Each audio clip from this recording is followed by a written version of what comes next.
Hey guys, Youngblood with you, and today we're going to go ahead and cover the ATV from April 6th and provide you with the short version in this Summarize the Verse. Now there was a lot of information regarding the Cutlass that I actually reviewed in the previous video in more detail, so if you haven't seen that yet, check it out, it was pretty cool. Without further ado, let's go ahead and jump into the information that you actually want. Maybe not super important to most to start out with. They mentioned that there's new subscriber flare coming out, and they are actually pretty tempting and pretty cool. And the first one's the Vivid Display, which is basically a tabletop hologram showing off different locations in the verse.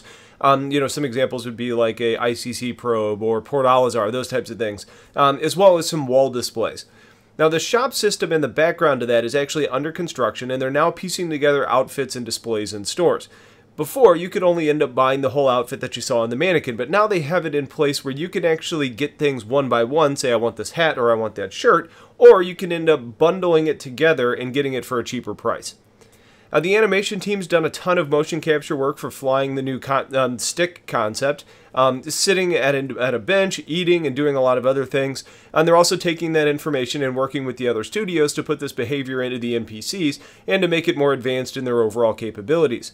There are some changes from Turbulent to Spectrum, which is going to allow for things like moving your community order around, seeing thumbnails in the category screen for posts that have media contained within them, and allowing for comments to be living under the comment they replied to instead of chronological like a standard forum. The ship stats page is being addressed, which is great, and they made sure to note that it's going to be showing the intent of what the ship will be, and it may not have the stats that are actually based on what's in the game at that current point in time.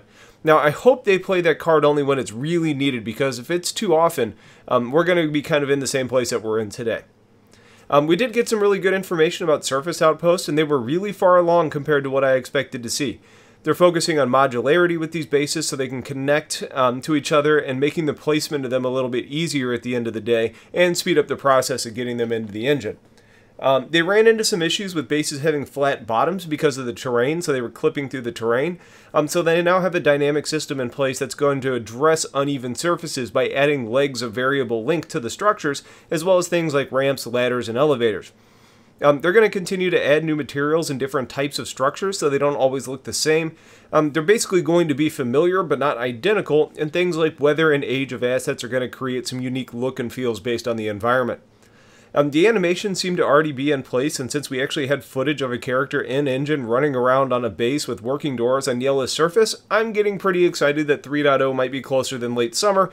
So let's all kind of try and curb our enthusiasm, but look at that as an optimistic thing.